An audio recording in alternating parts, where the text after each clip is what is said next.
This is our first video on Unit 8, which is on systems of equations. This video will be a basic introduction to how to solve a system of equation using a specific method called substitution.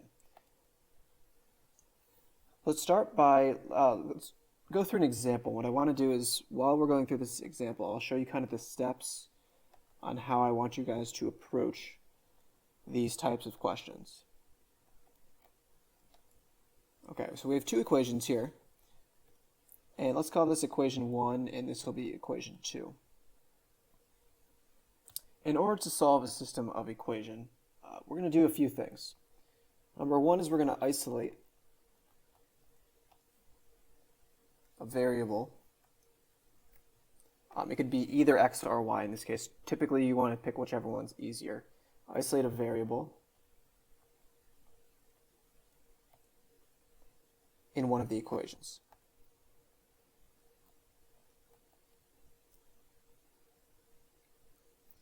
This question in particular is in one of the equations. This question in particular is nice because x is already isolated in the second equation. So that's going to lead directly into our second step, which is we're going to substitute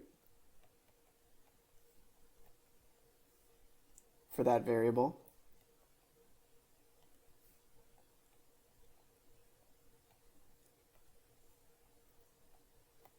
in the other equation. And a good rule of thumb is to use parentheses to do that.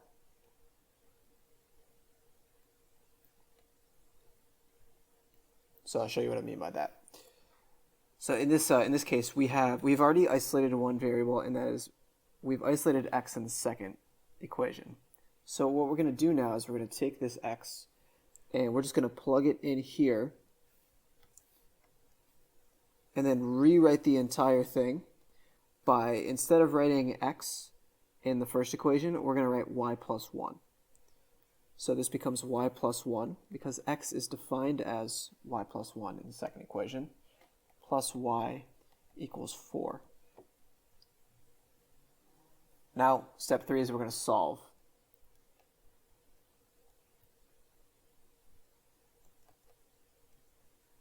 Solve the equation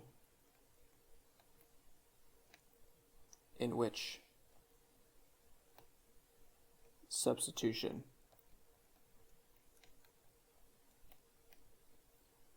was made. So let's solve this for y. So we get 2y plus 1 equals 4. Subtract 1 on both sides. We got 2y is equal to 3, so y is equal to 3 halves. All right, step 4 is we're going to substitute the solution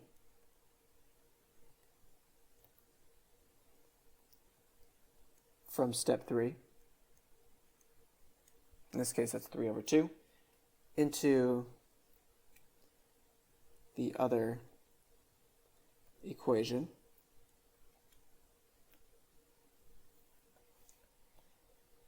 So in this case, let's take this y equals 3 over 2, and I'm going to substitute it into equation 2. So I'm going to substitute into equation 2. So we get x is equal to 3 over 2 plus 1. So x is equal to 3 over 2. Plus, well, if we want to combine 3 over 2 and 1, let's find a common denominator by rewriting 1 as 2 over 2. And so now x is going to be equal to 5 over 2. Okay, so step 5 is form an ordered pair. We're going to write our answers as ordered pairs. Think of it as a coordinate point. So here's our answer for this question.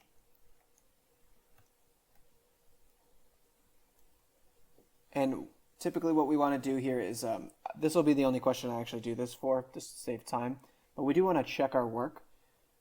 So what I want to do is let's just rewrite the equations at the top, This is equation 1, and I just want to plug this ordered pair into this equation just to make sure it works. Okay, so this is step 6, which is check your work. So for the first one, for equation number 1, let me move this down a little bit. I'm going to plug in 5 over 2 for x, and then 3 over 2 for y, and let's see if this is true. So the denominators here are the same, they're both 2, and so we can add just the numerators. So does 8 over 2 equal 4? Yes. 8 over 2 is the same thing as 4. So it works for this equation here. Now let's try it with the second one, which is x is equal to y plus 1. So the question is, does 5 over 2 equal 3 over 2 plus 1? Let's simplify the right-hand side.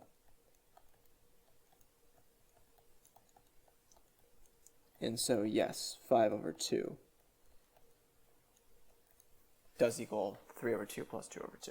So this one is also correct. So that's the only one we're actually going to check our work for, but it's a good thing to do if you want to check your work going forward for questions like this. So today's just going to be, this is a basic introduction. This unit's going to get a little bit more complicated when we start to increase the amount of variables we have to solve for. So let's start with some practice. Today we're just going to practice 2 variables method of substitution. So here's our first practice question. If we want to solve this system of equation, going through those steps before, we're going to isolate one of the variables. What looks like this equation has already isolated the variable y, and so let's take that variable and we're going to plug y into the second equation, and then let's rewrite what we get when we do that. So 9x minus 2, well, instead of writing y, let's write 3x minus 6 is equal to 3. Now let's solve this equation for x. So 9x minus 6x, if we distribute these two terms, plus 12 is equal to 3. This becomes 3x plus 12 equals 3. Let's subtract 12 on both sides. Well, 3 minus 12 is negative 9. And so our x value is negative 3. Okay, the question now is, what is the y value? Well, what we can do here is we can, you can actually pick which equation you want to use. I would just pick whichever one you think is going to be easier to work with. In this case, the second one's going to be easier to work with because we've already solved, it's already isolated for y. So in this we're going to plug it into plug x equals negative 3 into the second equation. So this is equation 2 equals y. So negative 9 minus 6 is equal to y. So this becomes negative 15 equals y. So our final answer is going to be a coordinate point or an ordered pair written like this.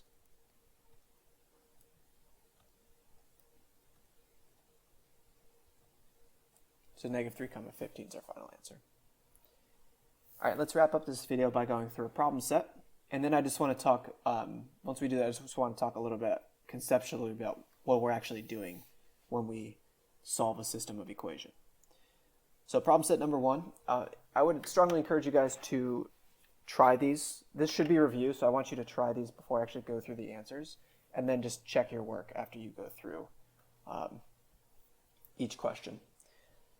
All right, so number 1 is going to be a little bit trickier because we haven't actually isolated one of the variables yet. So let's isolate the second equation for, let me just rewrite the first equation. And then we're going to rewrite the second equation. What we can do is subtract 4m on both sides. And so another way to write the second equation is like this. Like this. So this is equivalent to 4m plus n equals 1. And now what we're going to do is let's plug this in for n here. And let's rewrite this system of equations. So m minus 2 Now instead of writing n, I'm going to write 1 minus 4m equals 16.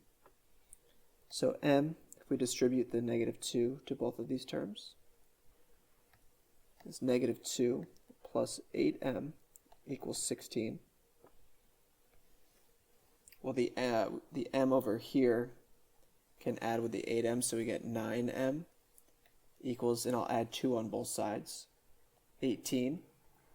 And so m is equal to 2, which means that n is going to be equal to 1 minus 4 times 2. So n is equal to 1 minus 8, which is negative 7. So n is negative 7, and then m is 2. Our ordered pair here is going to be 2, comma, minus 7. The ordered pair is alphabetical, so we want the alphabetical value to go first. Number 2 is going to be, I think, a little bit easier than number 1 because t is already isolated. So we can take this here. This is number 2.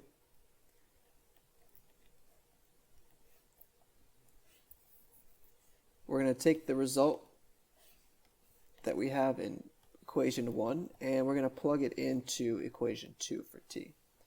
So essentially what we're going to do is we're going to take this, plug this t value here, and let's rewrite this.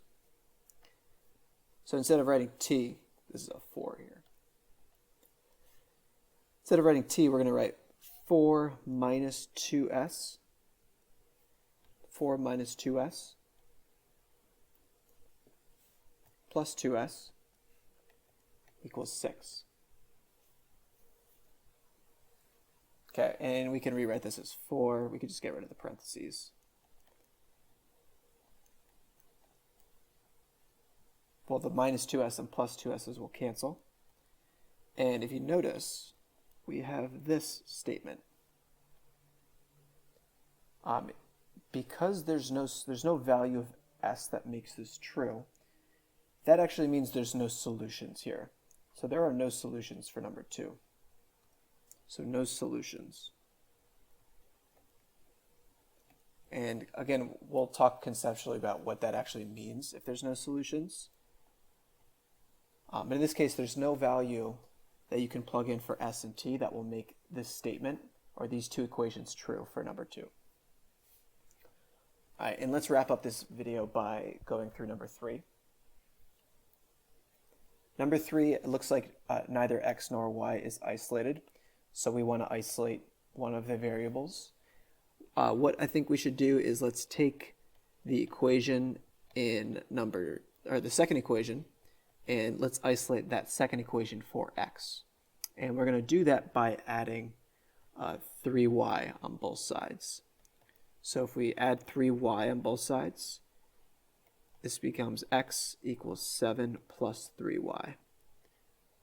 Okay, and then we're going to take this result, plug it right in here, and now let's rewrite the first equation, just in terms of y. So we have 5 times 7 plus 3y instead of x, plus 6y equals 14. So the 5 will distribute to both terms. 5 times 7 is 35, plus 15y, plus 6y equals 14. So 35 plus 21y is equal to 14. Well, we can subtract 35 on both sides. So 21y is equal to, well, 14 minus 35 is actually negative 21. And so y is equal to negative 1. Which means that x over here, if x is defined as 7 plus 3y, well, x is going to be 7 plus 3 times negative 1. And so the x value is 7 minus 3, or 4. So the ordered pair, which is the solution to this system of equations, is 4 comma negative 1. Okay, what does it mean when we're actually solving for a system of equation? I think a good way to think about this is think about what it looks like graphically. So graphically, if we were to solve a system of equations, what we would end up with is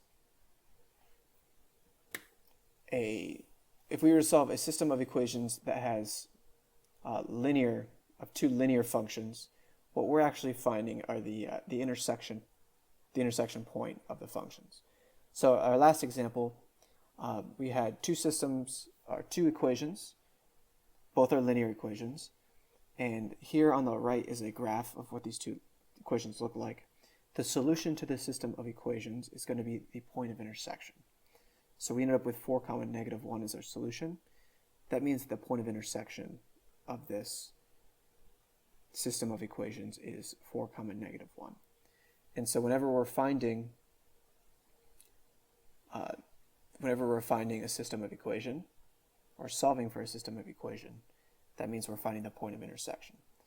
If there's no solution to a system of equation, like we had in this example, that means that there's no point of intersection. So these